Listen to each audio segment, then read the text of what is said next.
All right, welcome back, everybody. Today we have another episode of the Construction and Mining Podcast. I'm joined today by Kurtis Samchee of MGI Construction. MGI is based out of Toronto, Ontario. They provide environmental, demolition, heavy civil, and earthwork services to the construction industry. They are a fairly diversified company and they've been around for quite some time now, serving the greater Toronto area. Today we're going to talk about the construction industry in Toronto, how it's ever changing and always developing, workplace culture, and the appearance technology is making in the industry. So, Kurtis, welcome, and thank you so much for being here today. Down now, down and now. I'm loving it, man. What's going on? Thanks for having me back. Glad you like Great the intro. relationship. I'm loving it, man. I was waiting on that. I was finger picking along with it, man. Come on now, I'm fired up. We've known each other Um, for about a year now, and when I first got started on social media, MGI was one of the ones I followed religiously, and you guys really set the stage for companies on social media. Mac, what was great is your account there, your all your media there. You started off, and it was just straight out of the bag, just great quality media, and it was very impressive. So, right then and there, I knew that you were serious about it, man. A lot of guys do the old, photo here, photo there, cell phone, or and you started off just on a high level, a high threshold, and that set your standard from there. And I knew you were serious, and I knew it'd be great. And then even with the invitations to, you know, I knew you were at Bama. You went to Bama before me, right? So, and then sure enough, we hooked up there. You came all the way from BC to visit us in Ontario, and that's just great, man. And then again at the Con Expo just recently, man. So it's great, man. You're doing great work, and I told you that all along, man. Con Expo was a really good time, and it was good to see a lot of Canadian companies out there like yourself. It was great, man. It was actually my first time there. First time for me. We had a short crew there, 3 to 4 people there, and yeah, like the thing was with that, I the whole anecdotal stuff. What do you take serious?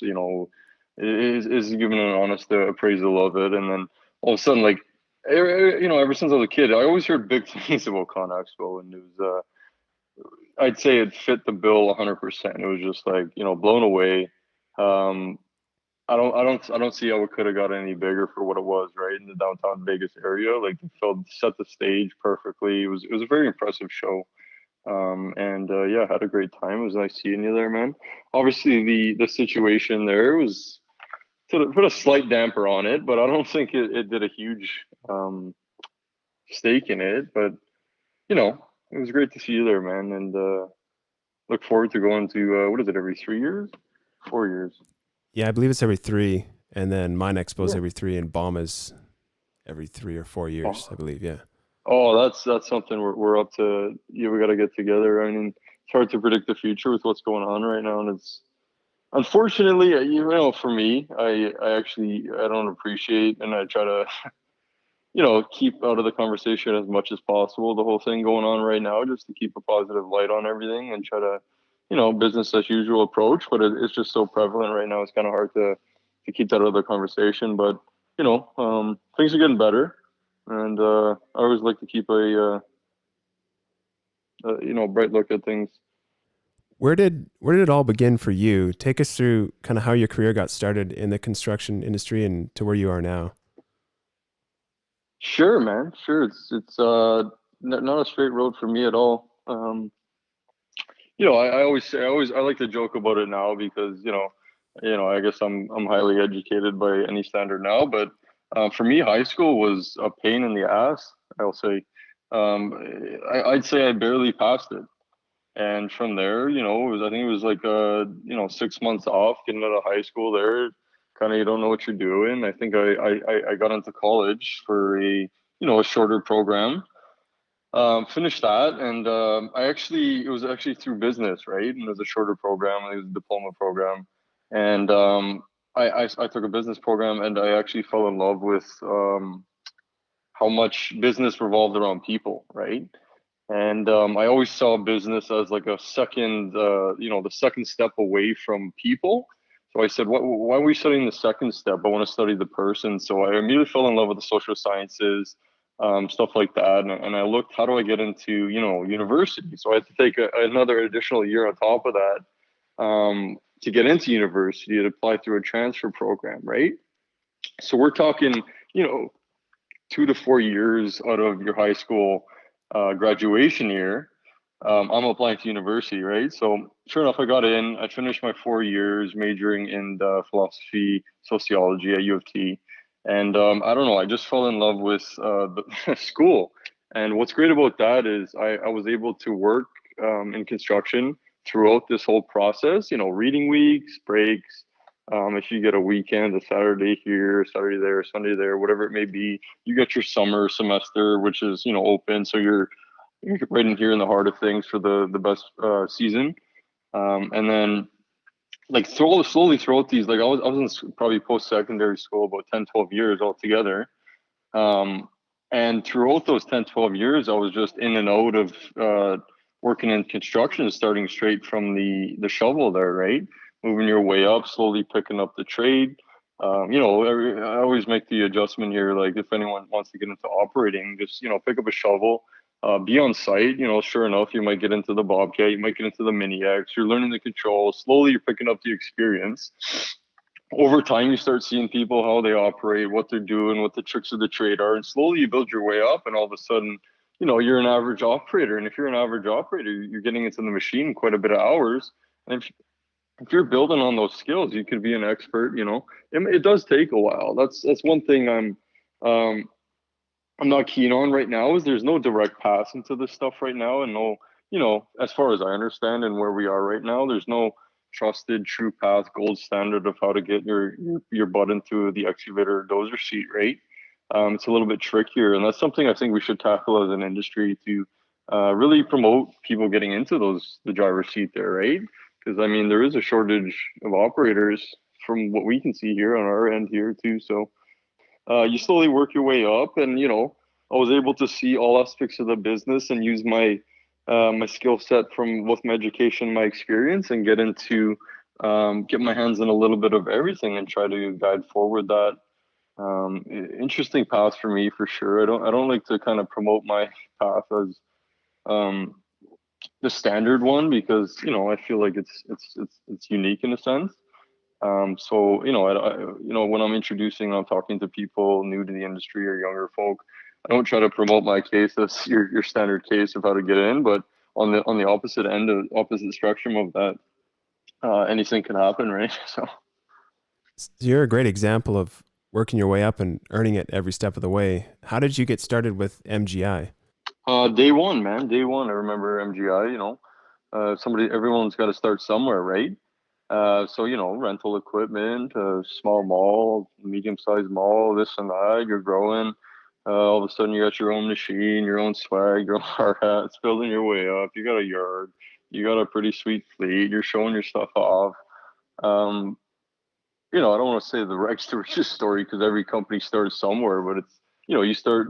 There was no massive pile of cash that anyone started on. It was small group of people that worked their asses off and continue to this day to work their asses off to promote this growth. And I'll tell you from my standpoint, seeing it from how small it is, the growth, man, it's addicting, man. Just seeing off where you started and where you are now, and seeing your projection forward. It's quite the thrill, man. And I don't think you can kind of catch that buzz with any other kind of vibe from a business aspect. Is just seeing that growth upward and seeing how things change and adapt towards the new growth and meeting new people, gathering new people, seeing the opportunities, stuff grow, all from a small group of people here right, 10 years ago. So it's great, man. What areas of the industry does MGI specialize in?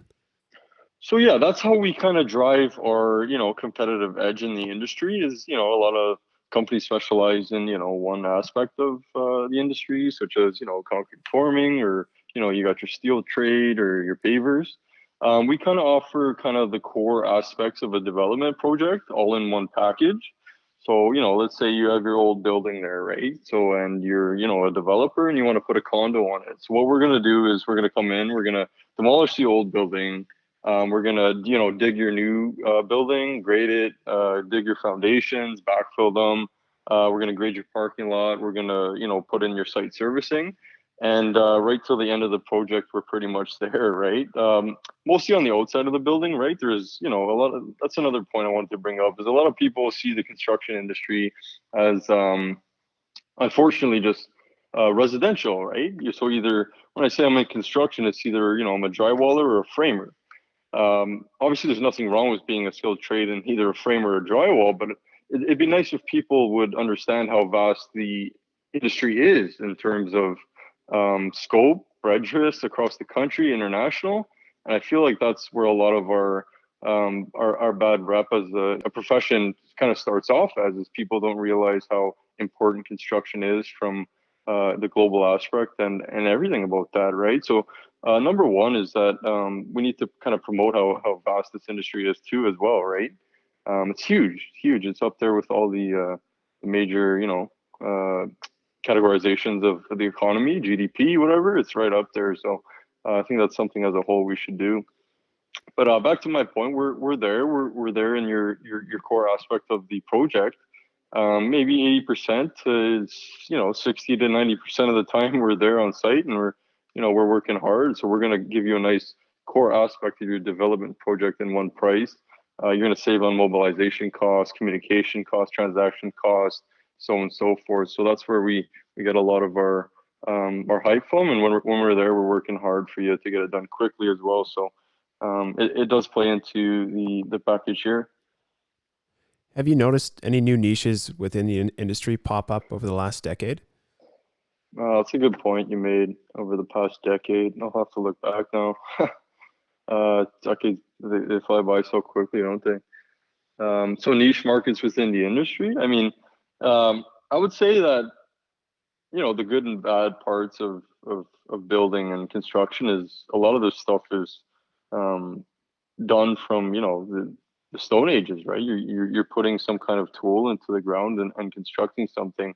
It's just what changes around that is scope of it, right? So you all of a sudden you're not just managing one person, you might be managing 500 to 5,000 people, and you got your rights, your civilization rights, and business processes, and competition ramps up. So I see how that has changed, right? But as far as the actual core aspect of the business and niche stuff, I haven't seen a lot of that. But the great part, since it's obviously related to this podcast here, is how much the media stuff has exploded. And that's what I was saying before, is part of our job. And when I say our job, I'm saying how great you're promoting this stuff is that it all plays together, right? So now we have a wider audience. We're able to get it out quicker, cheaper, and in great quality, as good as any other industry, right? So that's a great aspect to kind of promote that. Going back to our earlier point here about trying to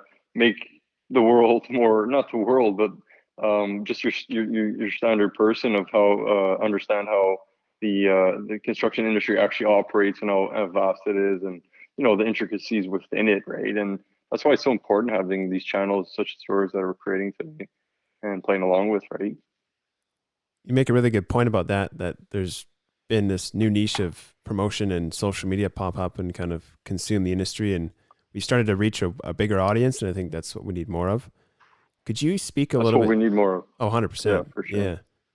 Could you speak a little bit too about how you guys operate? Because you guys operate in one of Canada's biggest cities, no doubt. And when I came out there last year, the traffic was absurd. I've never seen anything like it. And just the scale of Toronto was unbelievable.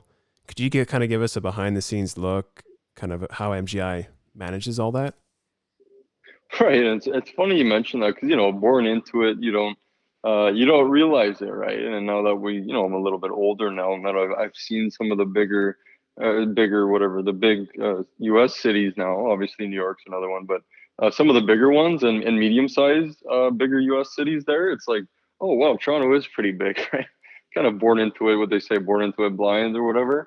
Toronto, yeah, it is big. It's a big city, but how we operate around it is, for listeners not totally familiar with Toronto and Ontario, is Toronto acts as a kind of, it's a city, but the Greater Toronto, we call it the Golden Horseshoe, but right outside the city is very dense here. right? And that's, it's indicative of a lot of the other provinces, Alberta, Edmonton, the kind of clustering effect we have here in Canada, right? So we have it called the Greater Toronto Area. So we have a lot of economy directly outside the city of Toronto. So that's our target area. That's where we're hitting 95% of our revenue and our jobs completed in. There will be outliers, when stuff lines up, but the way we operate it is it's because it's so clustered here. You do have that effect of being able to kind of mobilize multiple jobs within a core aspect of the business. But yeah, like you said, traffic is a thing here, man. It's pretty big, right? So how we get around that is, if you reach that scale of jobs too, you can kind of, and like I said, going back, that our scope of work overlaps a lot. So sometimes it rains, right, and you're not doing demo. You might be doing, if it's raining, you might not be doing earthworks, but you might be doing demo and so forth. So we're able to kind of integrate, different applications from the equipment and stuff. So that's that aspect. But overall, I wouldn't kind of overplay how difficult it is operating in Toronto. It's great. Is demolition a big part of upgrading infrastructure in Toronto? You mentioned it's very dense and there's not really a whole lot of room to develop outwards. So are we valuing that a lot in restoring infrastructure? There was a lot of the big gentrification boom almost, happened and is happening and is still happening as far as I know it. Toronto I think is more looking like New York every year, right? We're building upwards rather than downwards. And if you look at our housing and our pricing, or sorry, our housing costs per square foot, and I think we're just up there in the world, right?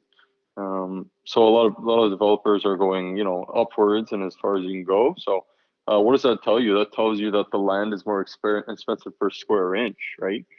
So demolition is huge. There's a lot of gentrification here. I'm not big on, exact statistics, so I kind of stretch like the general point. But I'm pretty sure I've seen multiple years in a row, Toronto had the most number of cranes up in the air downtown, right? So there's a lot of development here. There's a lot of urban sprawl too. So we're looking at people trying to get away from the high housing costs we just talked about. It does have an effect on moving out too. So a lot of people are choosing to move out later now just because of the cost, and people are staying in school longer. So, but going back to the demolition part of things, the gentrification here, I don't see it slowing down anytime soon, and I've seen it go quite some time here ever since my time in the industry as well. Getting back into a little bit about MGI, operating a big company is one part of the puzzle. How important is workplace culture and safety culture for a company like MGI? Yeah, right. So the first thing you need to understand is that, construction is dangerous, right? And you only really kind of, if you've been in the industry your whole life, you don't really appreciate it for what it is. But let's say, yeah, okay, what are you doing today? You're going to work as a construction worker. Okay, what are you doing today? You're going to work. Let's just use the office example. You're going to sit in an office. Um, I might die today. You might not. When I say may die, it's possible that. So that's why I always try to bring it up. The construction, if you're not, I'm not saying every other day you're waiting for your life to end, but I'm saying this is something that could happen, right? And whereas very small percentage, very small probability that could happen in an office, right? Yeah, obviously you can have a heart attack or stroke, but even if you take a huge fall in the office, you're not going to die, right? But whereas industry, it's huge. It's a culture. It's actually the only thing you should care about at work. Everything else should fall into place, right? I can't say it enough that safety should be number one priority here. It's not a joke. PPE, it's got a bad rep. I'm not gonna lie. A lot of us are rebels, this and that. I don't want to do this. I don't want to do that. It's true. It's true. But at the end of the day, it's about coming home after work and living your long life. I just talked about, right, and enjoying it. And I'd say the majority of stuff just comes from too high comfort levels, and unawareness. You forget. You get into routine. what else can I say about that? It should, yeah, like you said, with the culture, it's a cultural thing. I mean, you got some guy smoking, habitual, a habit smoking, filling up a gas tank or whatnot, right? It might be blatant unawareness, it might be ignorance, but if you have a strong culture, that kind of stuff weases itself out. It's like, hey, man, what the hell are you doing? What are you doing with that? Like all that little stuff counts. I'm not saying it's going to rely on peer pressure to put your hard hat on. So anything you do every day or, take for granted is going to get dull very quick. And unless it's a habit, you're not going to do it. And then all of a sudden you have this aspect of, being tight on deadlines and, working hard and being the most efficient. Could you give any pieces of advice to a company trying to grow its culture, whether it be safety culture or just a workplace culture? Top to bottom. If everyone's not on board, it's not going to really fly, right? Because you're going to get outliers, and then those dissidents are going to create little countercultures and whatnot. Um, I'd look even further, right? For a company like Apple or something, where they can have this extremely, really sexy brand, really great products, great culture around it. How do they do it, right? And who do we all think of, right? Steve Jobs. So what I'm saying is, I would say leadership is a huge thing towards getting a strong culture. If you're not looking, acting, smelling, walking the part, it's going to fall apart really quickly. Consistency. And like I said, I point all fingers at your leader there because, I don't want to say the top because you're looking at a pyramid or a bureaucratic structure, but I want to say the core, the top, the most authoritative, however you want to put it, the most powerful, however you want to put it, the top, whatever it may be. That's where your culture is going to emanate from. And You bring up leadership as a very important part of a workplace culture. I consider you a young leader in construction. As you're responsible for MGI, your team. Could you kind of walk us through some of the challenges you've faced as a young leader in the industry? I point right away. The number one challenge was not realizing that, because for me, type A personality, pushing forward, I think I really progressed as a leader, as a person, whatever, is realizing, holy fuck, I don't need like 1,000, or not say 1,000, like whatever it may be, the employee number, the world, the province of me. Like that would be a disaster. Because I would say, oh, why is he not doing it like me? Why is she not being, or, kind of sudden this, like, why isn't he going faster? Blah, blah, blah. But I'm like, holy fuck, maybe, the one thing I realized is, holy fuck, we don't need 1,000 Curtises. Like, one thing I learned was to really respect everyone for their own ways of doing things and whatnot. And for me, I push back in kind of like a delegation role now. It's really working for me. And if you want to adopt a delegation approach to leadership, is you need to trust your people and you need to have confident people. And I've been lucky enough to be blessed with a great team here where I'm able to just kind of, I don't want to say like overlook it, but kind of touch in once in a while and say, what are you up to, right? And the thing with that is I don't need to be, micromanaging or looking at everything they're doing. One, because I trust them, and two, they're fully competent people. So I believe that's allowed me to stretch my scope and stretch my, line of what the hell I'm working on quite a bit, is because I'm not spending so much resources kind of looking over people and stuff. That ties into training too. So I always said, how would you train a person as fast as possible, right? How do you do this as fast as possible? And at the same time, one, it goes back to finding a trainable person. Maybe a lot of people are caught up with people they're with right now, is because you can't train the untrainable.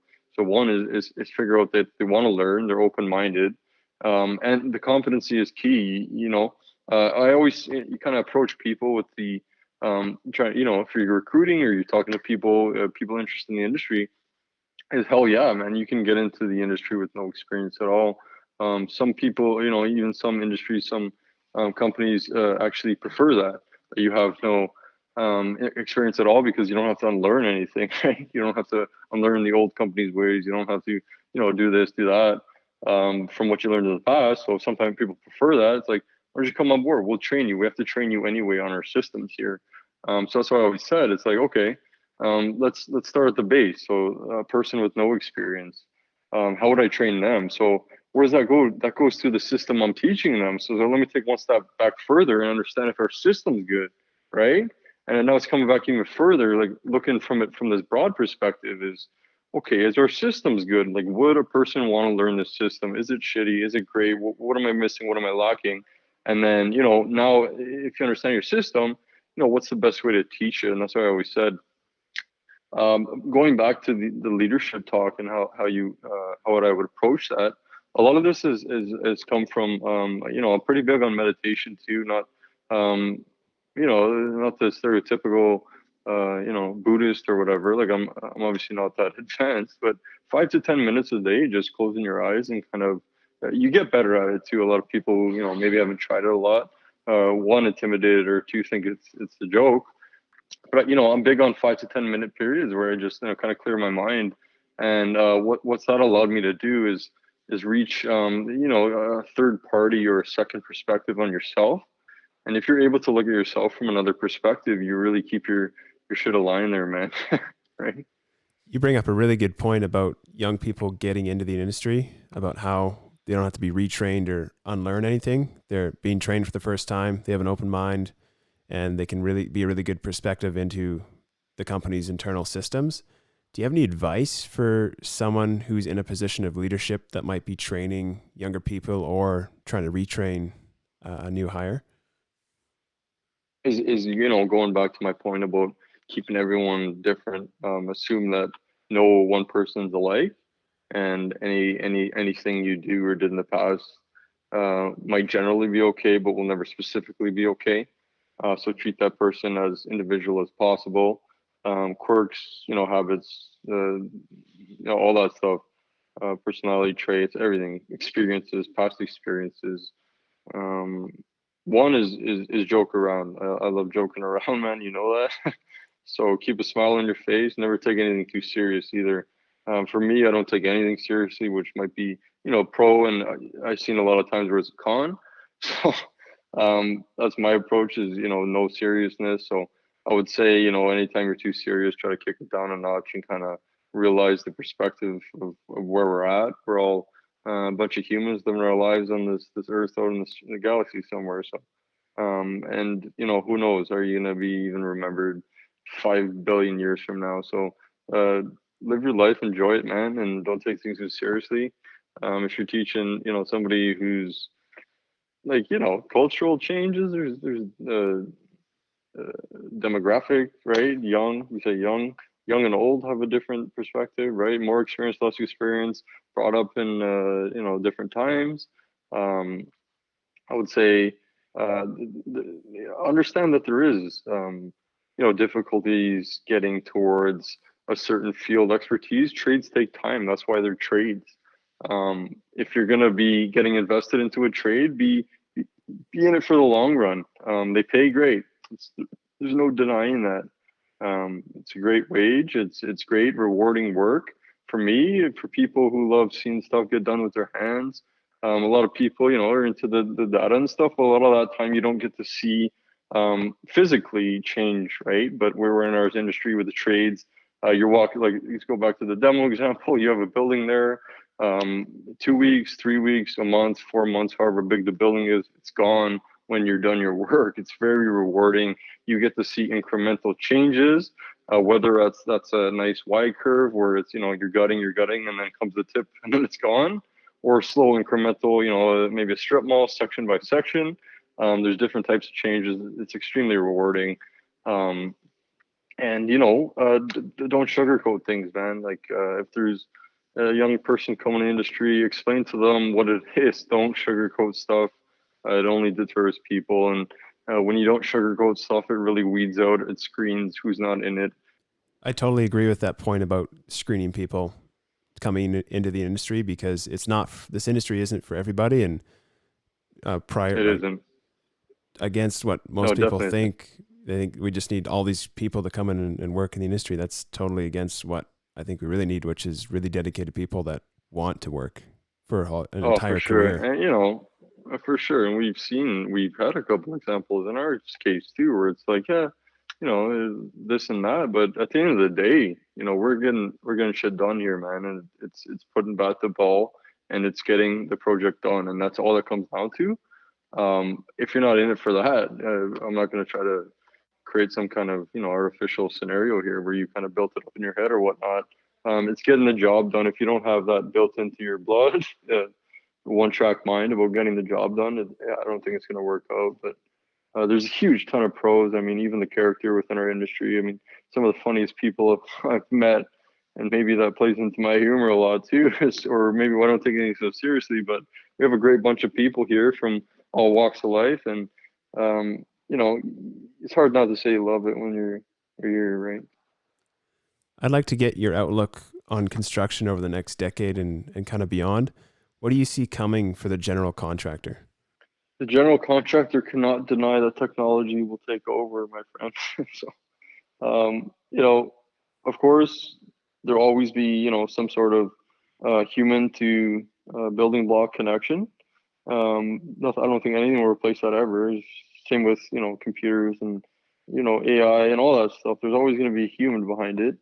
I just think that we have supercomputers, we have, smartphones, blah, blah, blah.